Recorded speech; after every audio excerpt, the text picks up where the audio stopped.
Hello and welcome back to Ellie Talks Tech. In this video, we're going to be doing a side-by-side comparison of Technicolor's CineStyle profile shot on a 90D by Canon as compared to a standard profile on the Canon 90D and the EOS R6 CLOG and CLOG3. So we already know there are going to be some differences, right? The R6 is a mirrorless camera, Canon 90D is a DSLR, it's not mirrorless, and there are some differences in the shooting profiles as well, but we're going to see how they match up, if you can shoot side by side for a more comparable look and cohesive look across all footage, and how the editing process goes for the Technicolor profile. So if you're ready, let's get into it.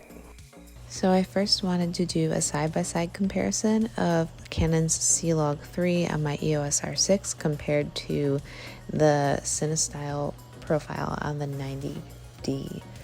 You can see that the fog is really reflective, and I even had to wipe it off of the 90D lens.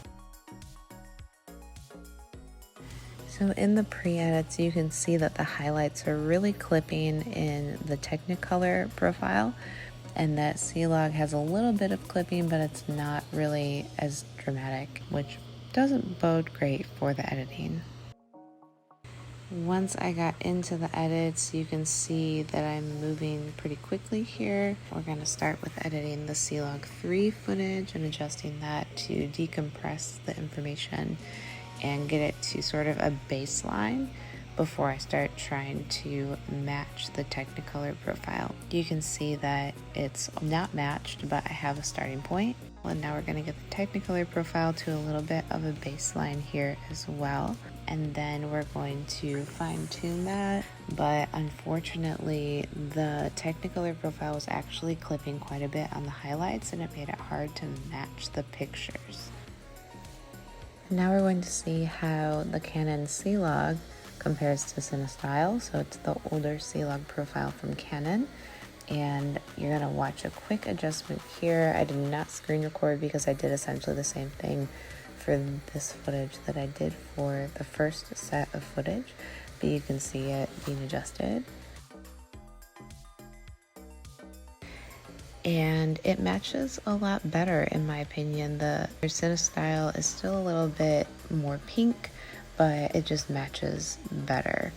The highlights are still clipping, you can see it especially on my collarbones and my hair, but it's closer. I would almost consider using this.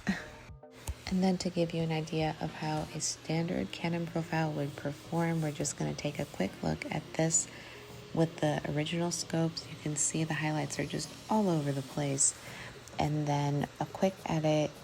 It's not terrible. If you only were using this, I guess you could make it work, but everything is just so blown out, and the fog didn't really help. It's so reflective, but just for a point of comparison, that's what the standard profile looks like.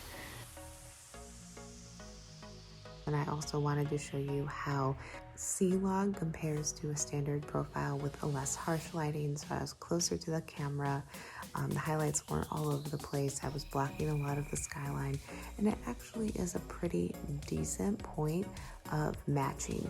So I would say that Technicolor did a great job of matching the original Canon log profile to the CineStyle, but the Canon log 3 is not a great match. I almost would have wanted like an ND filter over it to help balance out, maybe even bloom out some of those highlights so it wasn't clipping as harshly.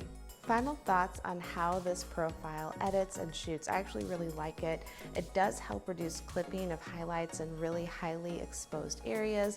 It also gives you more warmth of color and more to work with when you're editing. So you can choose how much or how little saturation, how bright those highlights are going to be, where the mids are sitting. All of this you can edit on a standard profile, but there's less recorded color correction, which means you have more flexibility when you're going into the post process. So I really like that. I use it side by side with CLOG and CLOG3 all the time. I'm using it in the documentary that I'm filming right now that I'm on location for. I don't know if you can tell, but the wall behind me is different. And I think it gives a lot more flexibility to a DSLR and helps you as you might be in that upgrade process, or maybe you're not upgrading at all, to shoot even better quality, better looking footage right out of the camera body. Let me know what you think if you use this profile. I hope that this demo was helpful for you. I would love to see you back here real soon. I demoed CLOG and I showed you how to install the latest firmware update for the EOS R6.